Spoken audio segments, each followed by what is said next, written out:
사랑하는 성도 여러분, 여러분은 누구를 많이 닮았다고 생각하십니까?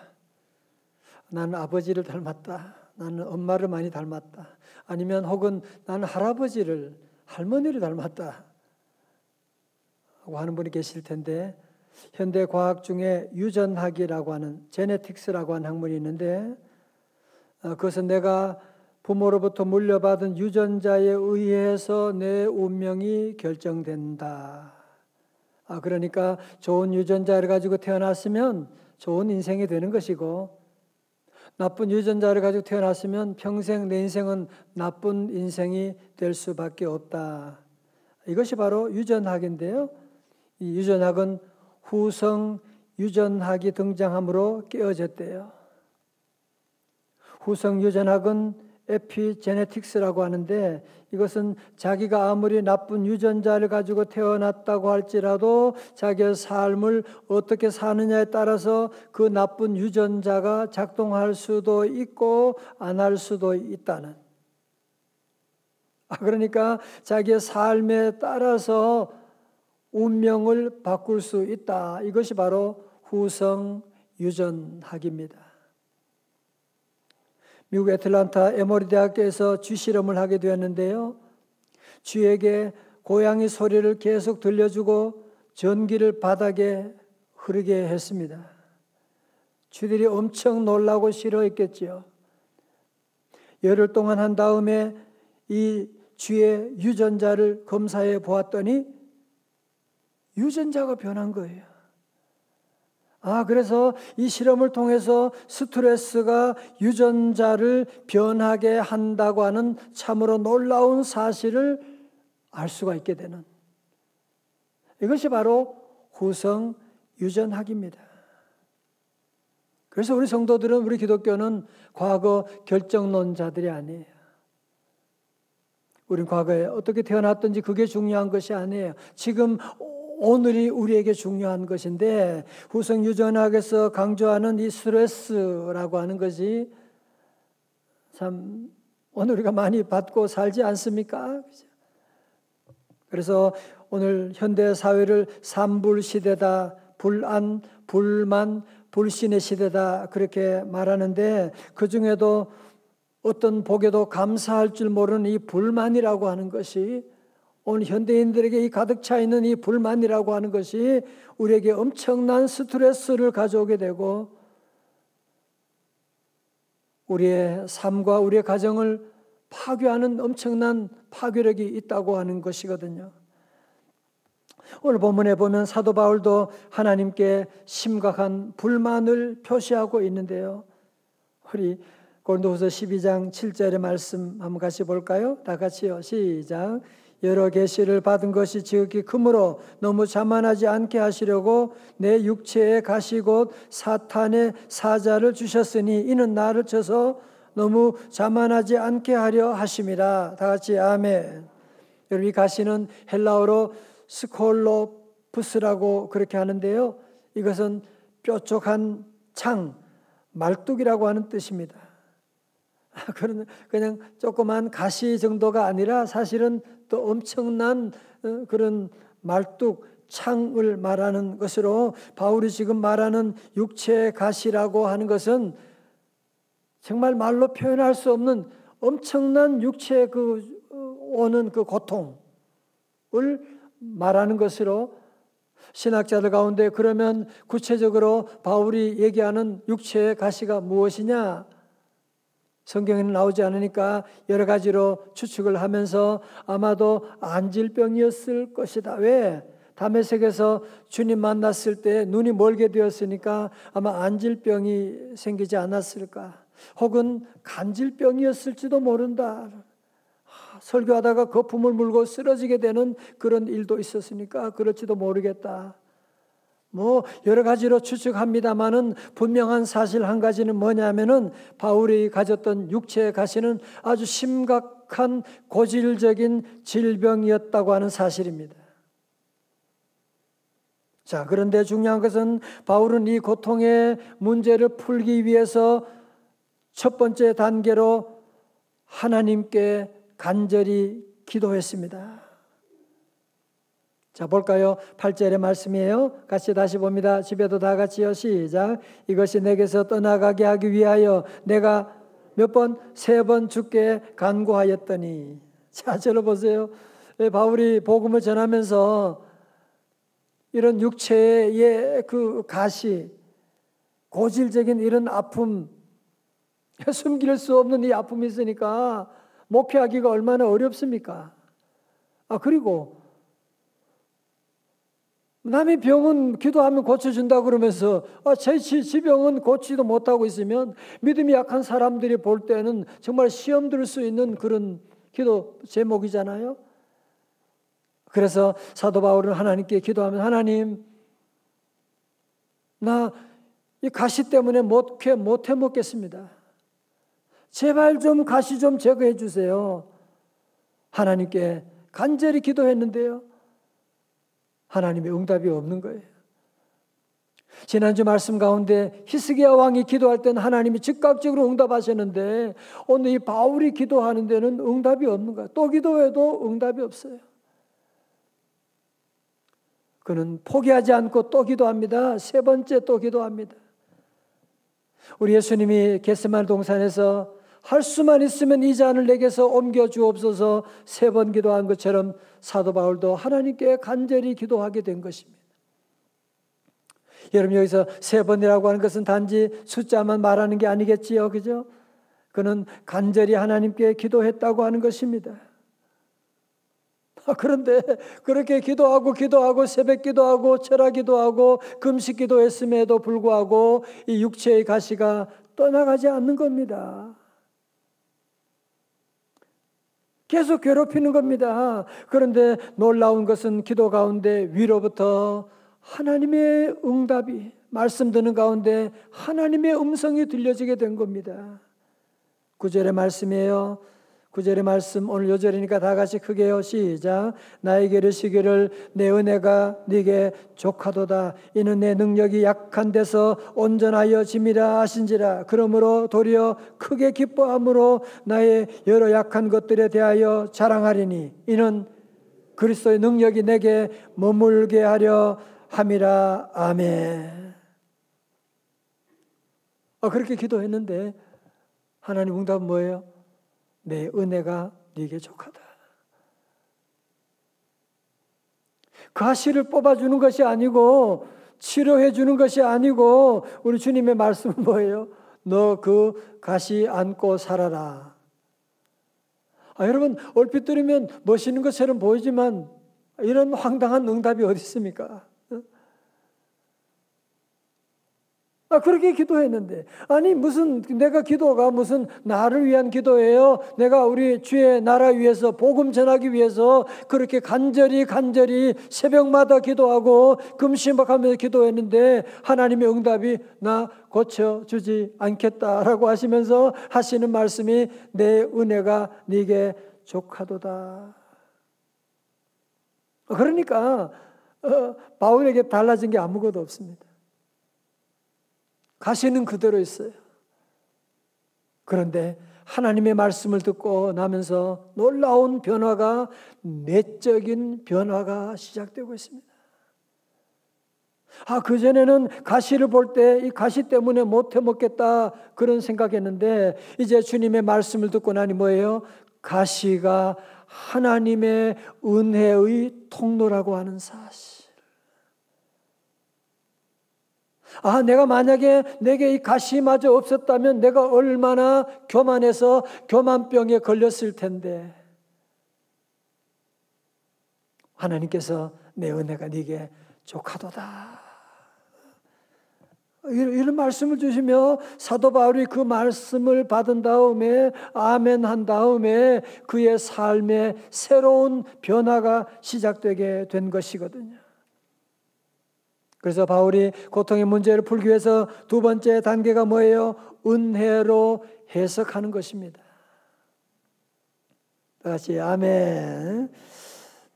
자, 보세요. 우리 성도들이 기도 생활 안 하는 분이 누가 있겠어요? 우리 교원들은 정말 기도를 열심히 하고 새벽 기도하는데, 그런데 우리의 기도하는 것을 가만히 여러분이 분석해 보면 어쩌면 우리의 불만을 하나님께 채워달라고 하는, 하나님 우리 집에 이런 문제가 있습니다. 우리 아이 이게 부족합니다. 하나님 내게 지금 이런 아픔이 있습니다. 하나님 이 인간은 언제 데려갈까? 물론 이런 기도가 전혀 나쁜 것은 아니에요. 그렇지만 우리 성도들은, 하나님의 말씀 듣는 성도들은 8절에만 머물러 있으면 안 되고 우리의 신앙생활이 9절로 옮겨가야만 합니다. 하나님 말씀 듣고 이 가시도 하나님의 은혜입니다. 나의 연약함이 하나님의 축복입니다. 할렐루야. 여러분 모두도 우리에게 주신 여러 가지 많은 가시들 너무 힘들지요, 그죠? 기도했는데도 떠나지 않아요. 그렇다면 우리 성도들은 다시 한번 오늘 고린도후서 12장 9절의 말씀 속에서 여러분의 가시를 은혜로 재해석하는 축복이 함께 하시기를 주님의 이름으로 축원합니다. 저는 사실은 최근에 고린도후서 12장 9절의 말씀 특별히 많이 묵상했습니다. 내 은혜가 네게 족하도다. 코로나가 계속되는 가운데 우리 성도들이 교회에 나오고 싶어도 나올 수 없는, 하나님 뭐 하세요 지금? 코로나 하나님 아시지요? 지금 텅 빈 교회 지금 보이지 않으세요 지금? 때로는 성도들이 교회에 아무도 나오지 않고 혼자 저 카메라만 바라보면서 외치고 나갈 그때 정말 피눈물 나는 이런 아픔 가운데 외치면서 하나님 언제까지입니까? 하나님, 하박국 같은 기도를 하나님께 드리지 않을 수가 없었습니다. 그때 하나님의 응답이 내 은혜가 네게 족하도다. 하나님, 제게는 족하지 않아요. 나 너무 힘들어요. 우리 성도들 너무 힘들어요. 언제까지 이렇게 하십니까? 제가 작년에 팔꿈치를 크게 다치고 수술을 하고, 그리고는 그 다음 달에 기도원에 가서 2주간 보내며 금식기도 하고, 교회 행사들이 많아서 계속 왔다 갔다 하고, 시청에 또 시장님 만남이 있어서 왔다 갔다 하면서 나중에는 다시 문제가 생겨서 재수술을 하게 됐어요. 그래서 아니 한 번도 아니라 2번씩이나 하나님, 이거 내가 무슨 내 위한 게 아니라 내가 주의 일을 하면서 왔다 갔다 하고 사명을 감당하는데 하나님 왜 그러세요? 하나님. 그때 하나님의 응답이 내 은혜가 네게 족하도다. 정말 하나님의 응답이 제게 들려지질 않았어요. 너무 힘들어요, 하나님. 그럴 때가 많았는데, 그래도 하나님 말씀 듣고 기도하면서 오면 지금 돌아보면 정말 그때 그 아픔을 통해서 하나님이 주신 레슨이 제게 얼마나 많은지, 하나님의 은혜가 얼마나 큰지, 그 가시 가운데 하나님이 주신 그 은혜를 깨닫게 되고 지금은 너무너무 감사하고, 하나님 그 가시가 없었다면 지금 저는 없습니다. 제게 가시가 없었다면 우리 성도들의 가시를 제가 이해할 수 있겠어요? 하나님께 도리어 감사하게 된 것이거든요. 사도 바울이 하나님께서 가시를 제거해 주는 대신에 그 가시가 은혜의 사인이다. 그러니까 바울이 아멘하고 받아들였을 때 회복하게 된 놀라운 축복이 뭐냐? 첫 번째로 기쁨입니다. 여러분 고린도후서 12장 9절의 말씀 중반에 보세요. 그러므로 도리어 뭐요? 크게 기뻐함으로 나의 여러 약한 것들에 대하여 자랑하리니.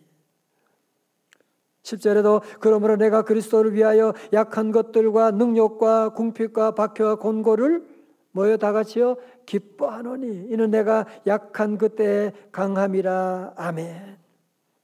자, 절 다 보세요. 성도 여러분, 우리의 삶 가운데 가시 때문에 원망하고 불평할 수 있지요. 그죠? 너무 힘들어요. 왜 내게 이런 아픔을 주세요? 그렇게 할 수 있는데 불만을 가지게 되었을 때 여러분이 찾아오는 게 뭐냐? 거기에는 절대로 기쁨이 없습니다.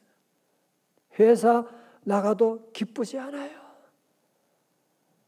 집에 돌아와도 불만족을 가지고 있으면 절대로 기쁨이 없지요. 그죠? 기쁨이 없으면 행복이 없지요. 그죠? 행복만 없는 것이 아니라 모든 질병, 사고들은 자석에 끌려오는 것처럼 다 따라올 수밖에 없게 되잖아요. 그런데 성도 여러분, 내게 주어진 이 아픈 가시지만 하나님의 은혜입니다 라고 고백하는 순간에, 받아들이는 순간에 찾아오게 되는 기쁨, 여러분이 경험해 보셨습니까? 와, 사도 바울은 크게 기뻐하게 되는 거예요. 크게 기뻐하는.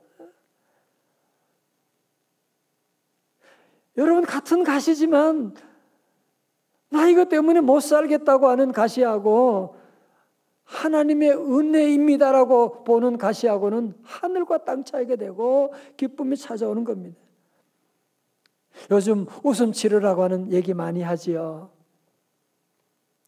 웃음은 면역력을 높여준다고 합니다. 어떤 연구에 의하면 하루에 45초를 웃으면 고혈압이나 스트레스가 물러가고 3분간 웃으면 11kcal 소모된대요. 많이 웃으면 살도 빠지고 15초간 웃으면 이틀의 수명이 연장된대요. 웃으면 복이 온다? 맞아요. 자, 우리도 한번 크게 웃어볼까요? 한번? 집에도?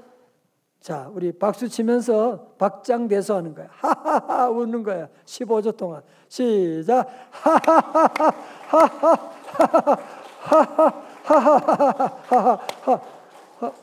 아니, 박수만 치고 웃지는 않는 것 같아요, 지금. 지금 5초밖에 안 됐어요, 지금. 여러분, 웃으면 좋지. 누가 몰라요, 그죠? 그러나 웃을 일이 뭐 얼마나 되게. 응? TV 보면서 웃기는 거, 웃을지도 않아요. 그런 웃기는 것들은 그냥 잠깐 웃다가 끝나버리고 말게 되는. 웃고 싶지만 여러분 그게 마음대로 되지 않죠. 뭐 조그만 가시만 생겨도, 문제가 생겨도 우리 안에 기쁨이 사라져 버리게 되지 않아요. 사랑하는 성도 여러분, 참다운 기쁨은 주님 안에 있습니다.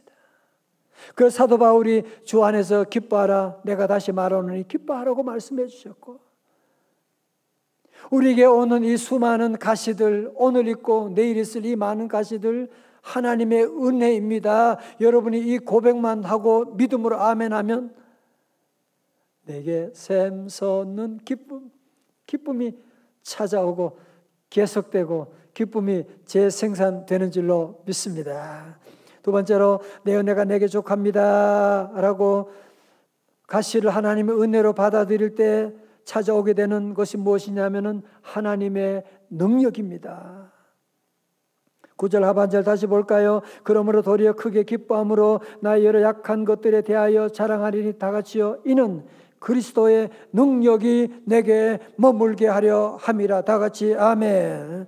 유진 피터슨이 번역한 메시지 성경에서는요 9절을 이렇게 쉽게 번역하고 있는데요, 들어보세요. 나는 그 말씀을 듣자마자 이렇게 된 것을 기쁘게 받아들였습니다. 나는 장애에 집착하는 것을 그만두고 그것을 선물로 여기며 감사하기 시작했습니다. 그것은 그리스도의 능력이 나의 약함 속으로 쇄도해 들어오는 하나의 사건이었습니다. 여러분, 사도 바울이 그 가시를 하나님의 은혜입니다 라고 받아들이는 그 순간에 하나님의 놀라운 권능이 사도 바울의 삶 가운데, 약함 가운데 쇄도에 들어오기 시작했다고 하는 것입니다. 뿐만 아니라 10절의 말씀, 같은 말씀이 반복됩니다. 그러므로 내가 그리스도를 위하여 약한 것들과 능력과 궁핍과 박해와 곤고를 기뻐하노니 다같이요 이는 내가 약한 그때의 강함이라. 아멘. 자, 성도 여러분, 하나님 앞에 우리는 늘 내가 강하지 못하고 많이 가지지 못해서 쓰임받지 못하는 줄로 생각할 때가 많잖아요. 사실은 반대입니다. 하나님 앞에 쓰임받지 못하는 건 너무 내 자아가 강해서 그래요. 내가 잘났다, 내가 강하다. 하나님은 그런 사람 절대로 쓰지 않으세요. 도리어 가시 가운데 하나님 앞에 무릎 꿇고 하나님의 은혜를 구하는 자들, 우리 하나님께서 도리어 약할수록 더욱 강하게 쓰시는, 내가 연약할수록 어떻게 해요? 더욱 귀히 여기사. 여러분도 그렇잖아요. 자녀들이 많아도 약한 자녀 더 관심을 가지고 더 기도하고 뭐라도 하나 더 보내고 싶은 마음이 있는 것이고, 물은 높은 곳에서 낮은 곳으로 흘러가는 것처럼 하나님의 놀라운 능력은 교만한 자가 아니라 겸손한 자에게 임한다고 하는 것이거든요. 야고보 4장 6절의 말씀 다 같이요. 우리 크게 읽어요. 시작. 그러나 더 큰 은혜를 주시나니 그러므로 일렀으되 하나님이 교만한 자는 어떻게 해요? 물리치시고 겸손한 자에게 은혜를 주신다 하였느니라. 아멘. 여러분, 이탈리아의 토스카니니 지휘자 아시죠? 이분이 세계적인 명지휘자가 된 배경에 대한 이런 이야기가 있습니다. 토스카니는 원래 첼로 연주자였대요.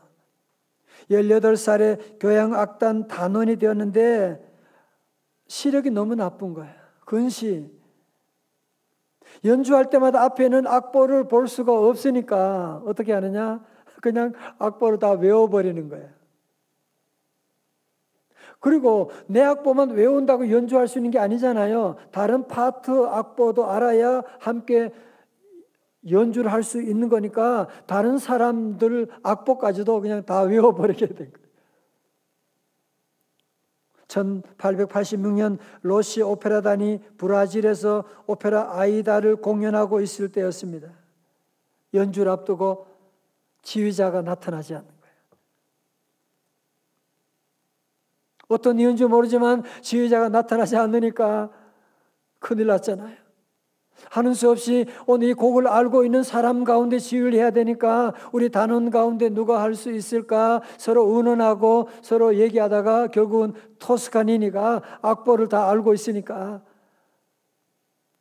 그래서 토스카니니가 지휘를 시작했으며 어렵지 않게 모든 곡을 소화하고 연주를 마치게 되었고, 이 일로 말미암아 토스카니니가 세계적인 명지휘자가 되는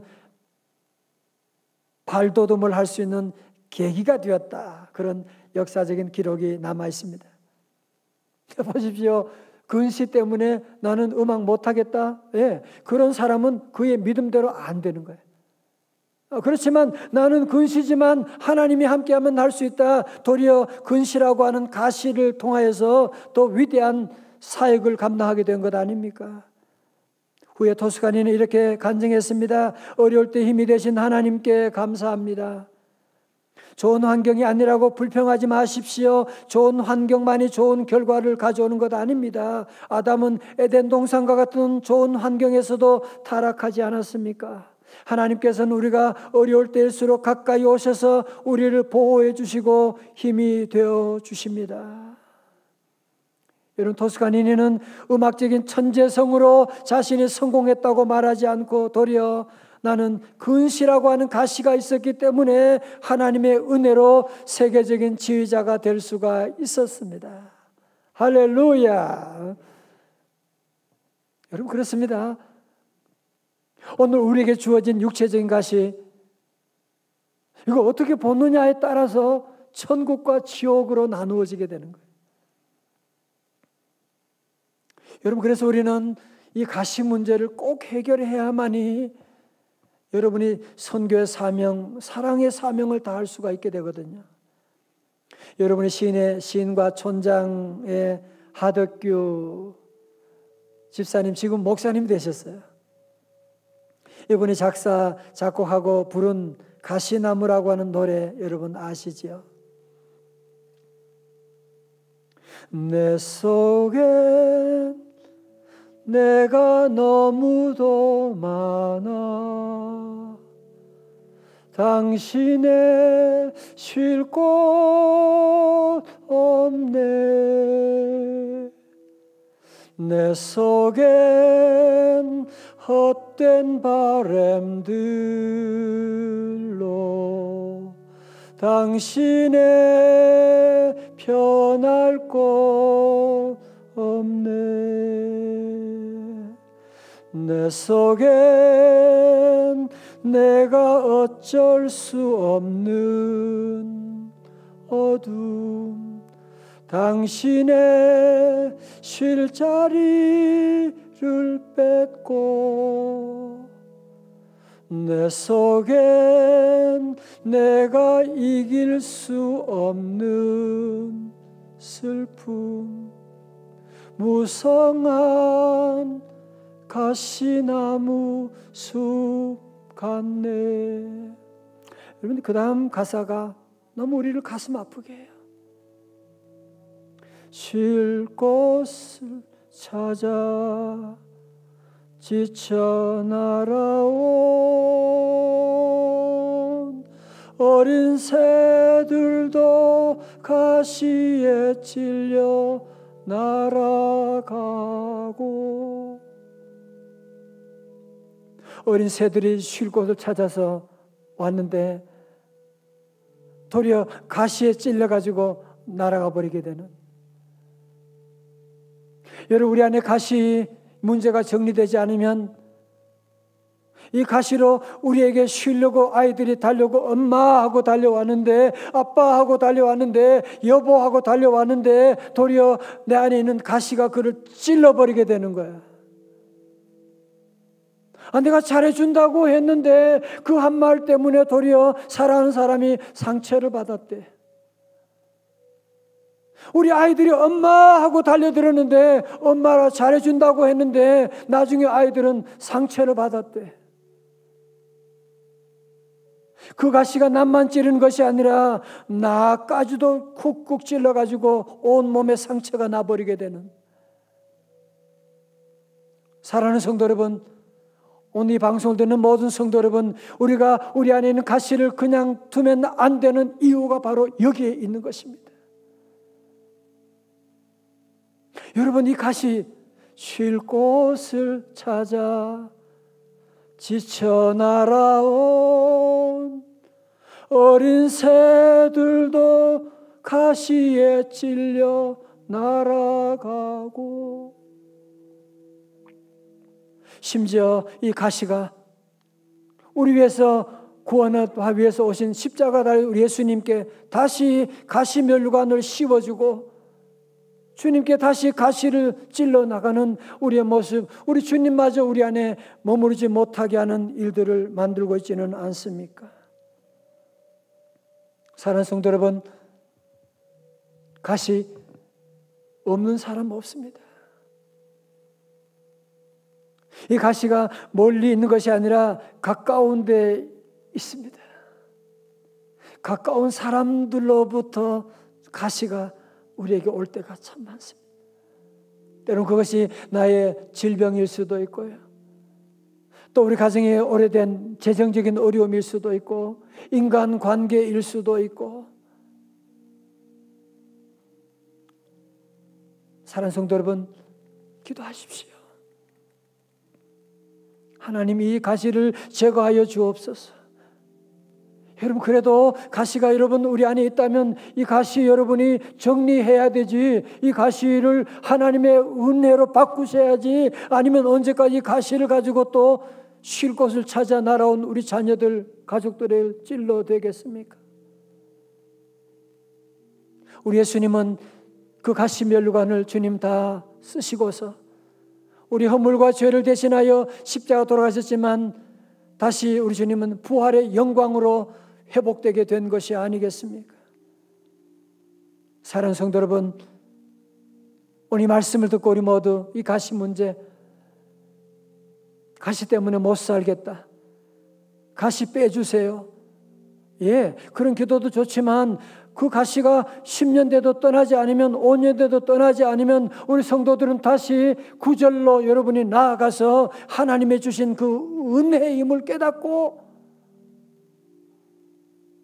하나님, 난 이 가시로 충분합니다.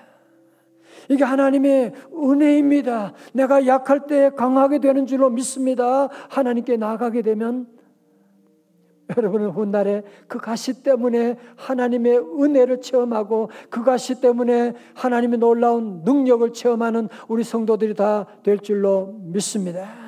오늘 말씀을 적용하며 두 가지로 적용하기를 원합니다. 첫 번째로, 언제까지 여러분이 가시 때문에 내가 남을 찌르고 나도 찌르면서 괴로워하면서 사시겠습니까? 이번 특별 성회 우리 성도들 수요일부터 다 새벽마다 나와서 우리의 모든 가시들, 문제들 주님께 다 내려놓고 하나님이 가시를 뽑아주시든지 아니면 하나님 내 마음을 변화시켜 주시고 은혜의 눈으로 보는 삶이 되게 하옵소서. 두 번째로, 우리 성도들은 우리 주변에 가시 어제도 있지만 이 가시가 제거했다고 내일 없는 거 아니에요. 그랬을 때 저를 다 보세요. 여러분, 오늘 이 말씀은 제가 그냥 하는 말이 아니에요. 제가 지난 1년 동안 실험을 통해서 말씀드리는 거예요. 이런 가시가 왔을 때 가시다, 속상해 죽겠다, 못 살겠다, 그러면 그 가시는 여러분을 점점 깊이 찔러갈 거예요. 그러나 그 가시 가운데 울면서 하나님 은혜입니다. 아니, 지금은 내가 받아들일 수가 없지만 내 머리로 이해되지 않지만 하나님의 은혜임을 믿습니다. 하나님 은혜로 충분합니다 라고 여러분이 믿음으로 고백하고 나가게 되면 말이 씨앗이 되어가지고 기쁨이 찾아오게 되는 거예요. 그리스도의 놀라운 능력이 우리 성도들 모두에게 임하게 되는 새로운 구원의 삶, 여러분의 삶 가운데 시작되게 되는 줄로 믿습니다. 우리 다 함께 자리에 나셔서 우리 찬송, 오늘 이 말씀으로 만든 찬송이 있어서 함께 찬송하기를 원합니다. 우리 가정교회 있는 분도 다 함께 나셔서 함께 찬양하십시다.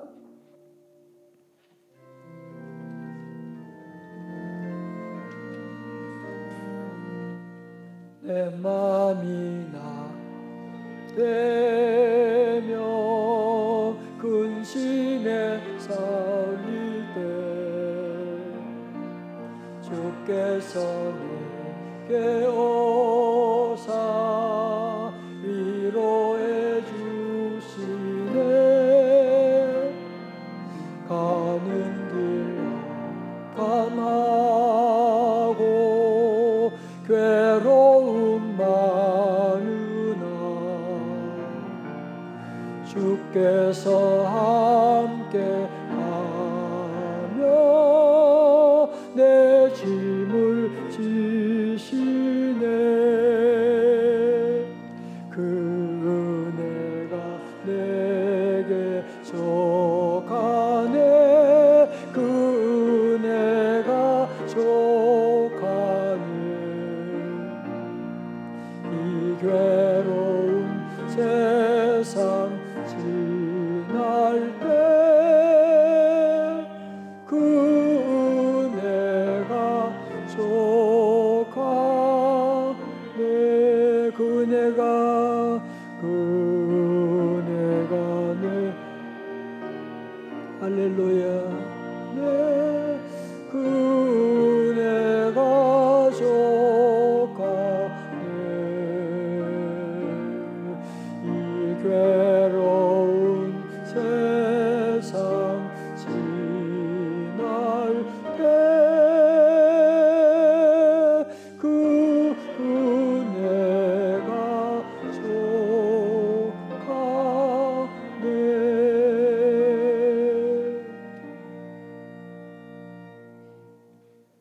하나님 아버지, 이 땅에 사는 동안에 수많은 육체의 가시들, 경제적인 가시들, 여러 가지 모양의 가시들 있습니다. 오늘 말씀을 듣는 사랑하는 성도들, 이 가시의 피해자가 되지 말게 하시고 은혜로 말미암아 가시의 수혜자들이 다 되게 하여 주옵소서. 예수님 이름으로 기도드리옵나이다. 아멘.